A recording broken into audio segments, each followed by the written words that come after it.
ایک مرد اور ایک عورت سے پیدا کیا. کس سے پیدا کیا؟ مرد اور عورت سے.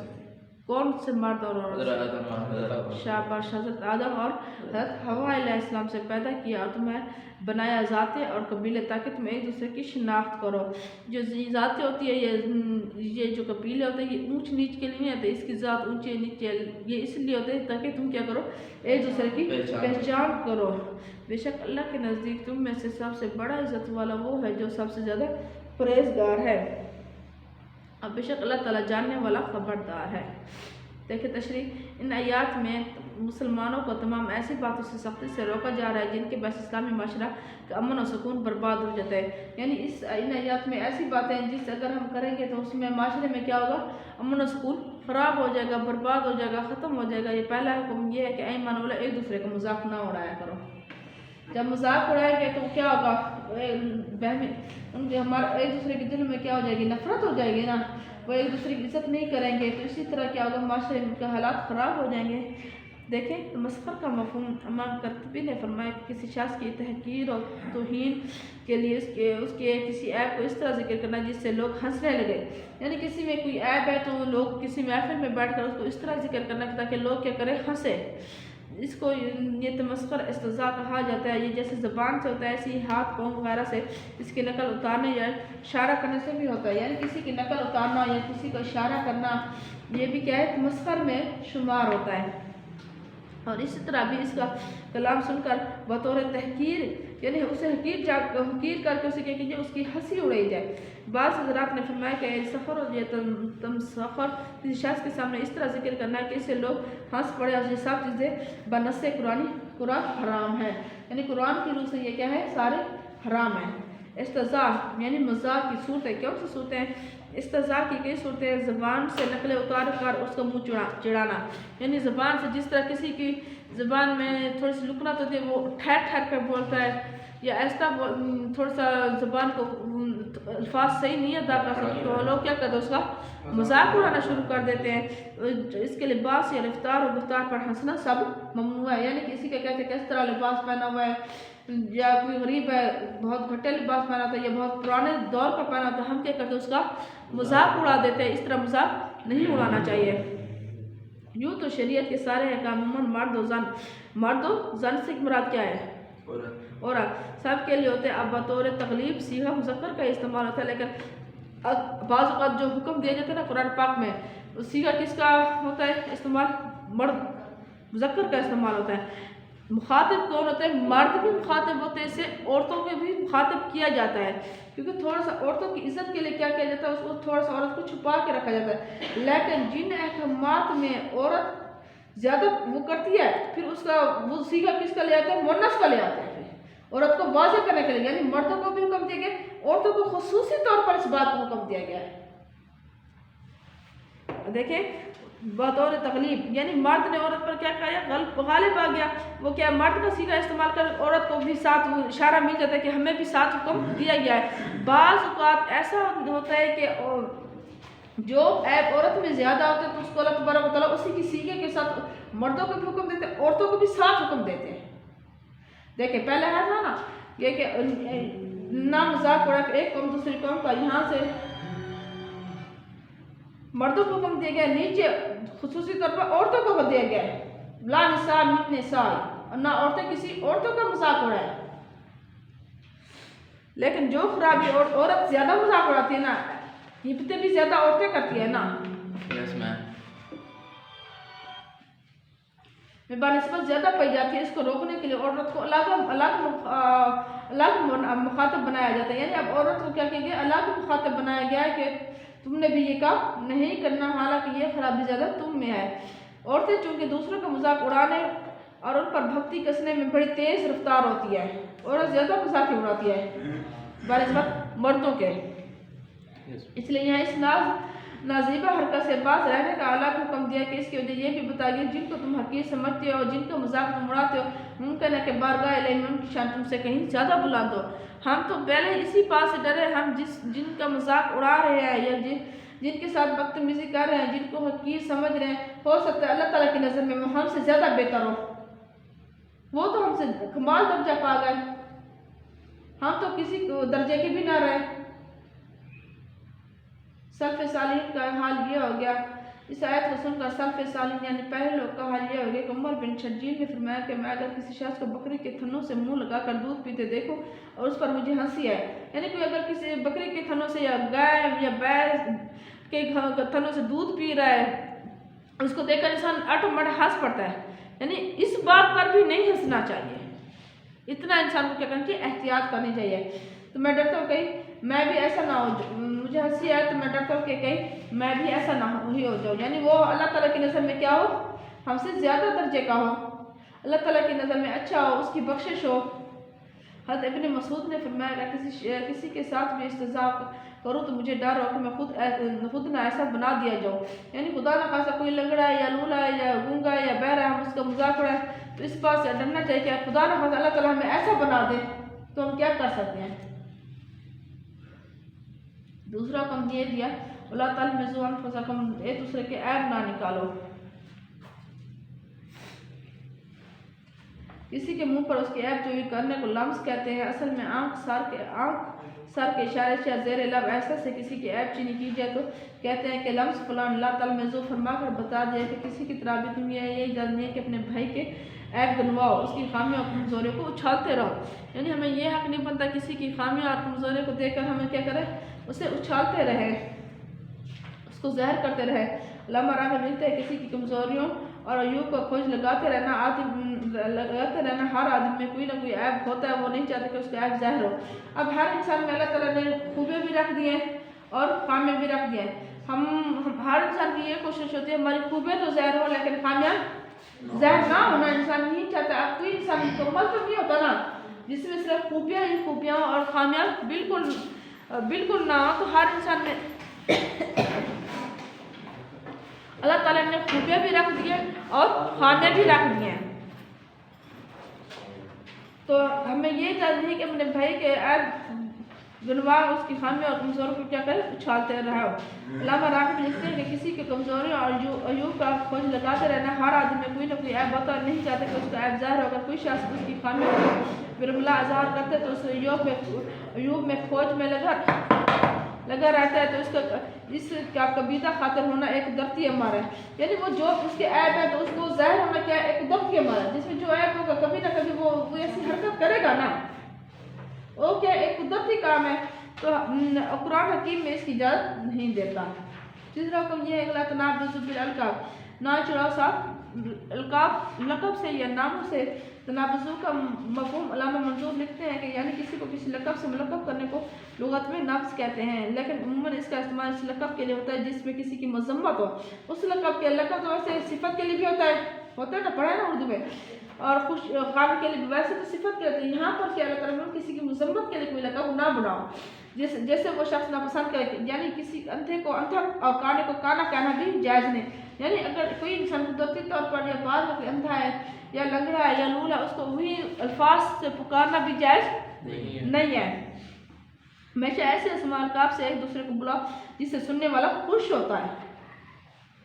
ایمان لانے کے بعد فسق میں نام پیدا کرنا بہت بری بات ہے، یعنی جب ایمان لا گئے تو پھر گناہ کے کام کرنا یا گناہ کی باتیں کرنا کیا ہے، بہت بری بات ہے، یعنی ایک مومن کے لیے یہ بات سخت شرمناک ہے کہ مومن ہونے کے باوجود بد زبانی یا شاید بد میں نام پیدا کرے، یعنی جو بد زبانی کرتے ہیں بد کلامی کرتے ہیں ان میں کیا کرے، نام پیدا کرے۔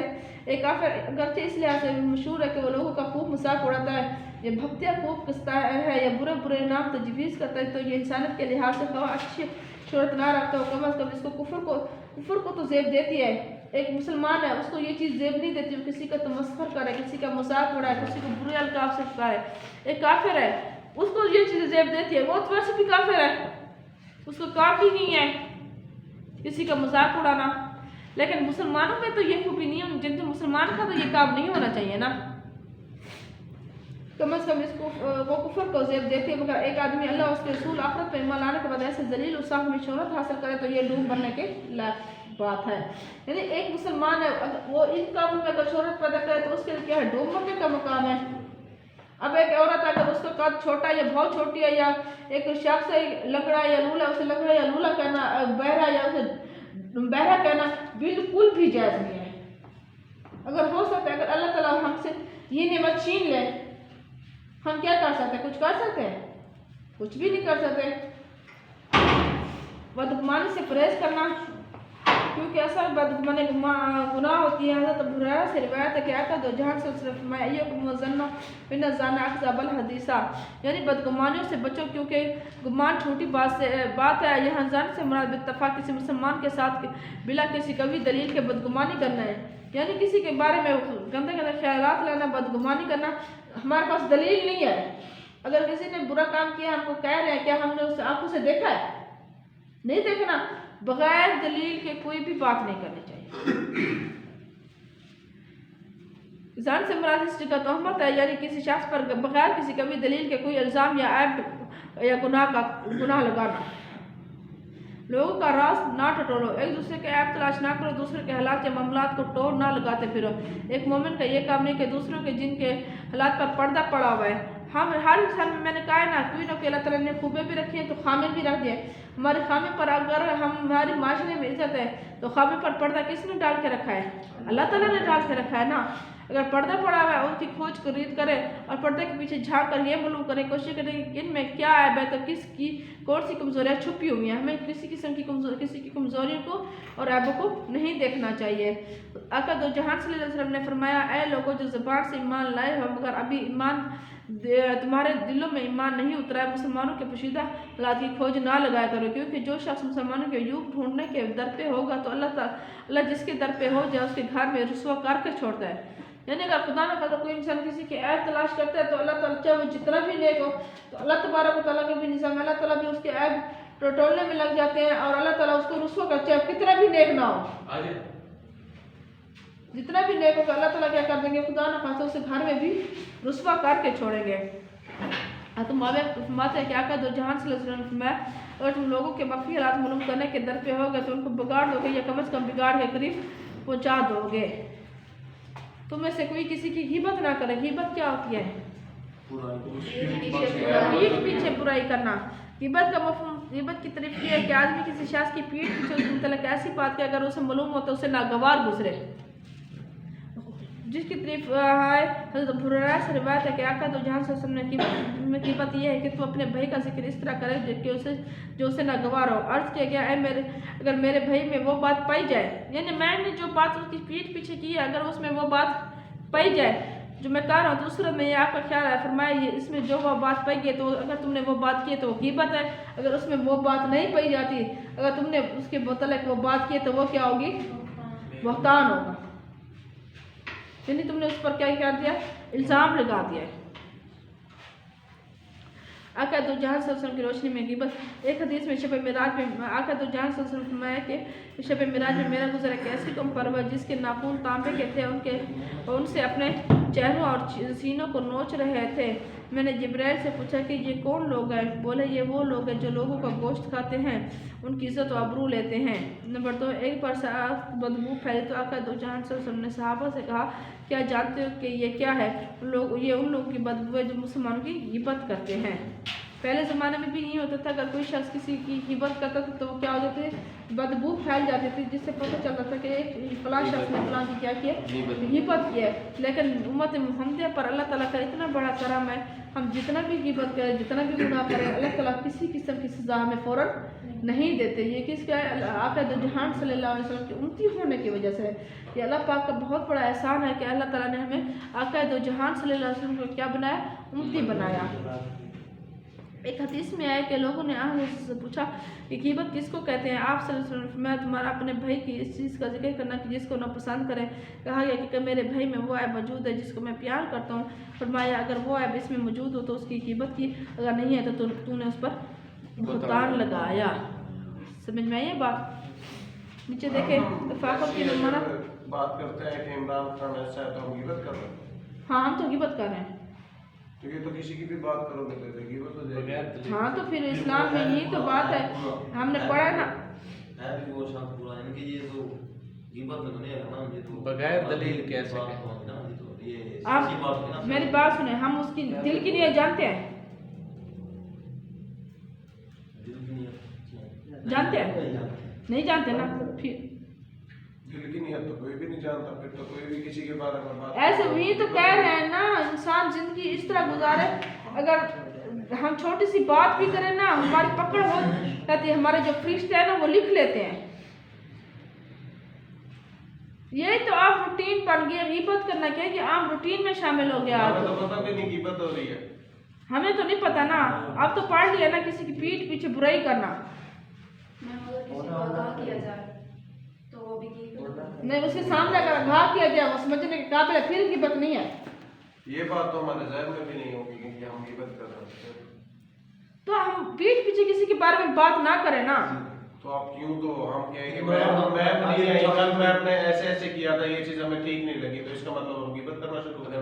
اگر میرے منہ پہ کریں گے نا وہ غیبت نہیں ہوگی. ہم جب سیاسی بحث کریں عمران کو بلانا یہاں پہ ہاں, اس کے سامنے بات کرو. یہ تو ہمارے گناہوں کی وجہ سے اللہ تعالیٰ نے ایسا حکمران بھیج دیا ہے. ہمارے گناہوں کی, ہم اپنے گناہوں کا خمیازہ بھگت رہے ہیں. جس طرح پہلے نواز شریف تھا, ہم اس کو اچھا نہیں جانتے تھے. اب وہ دور اس کو یاد آتا ہے جب گھی بھی 160 170 روپے کلو تھا, چینی 60 روپے کلو تھی.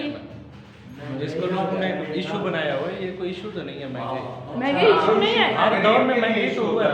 کوئی ایسا دور بتائیں اس دور میں وہ غریب کے لیے ایشو بنا جو مزدور اس کو بند کرتا ہے نا اس کو بند کر دیا. اس کی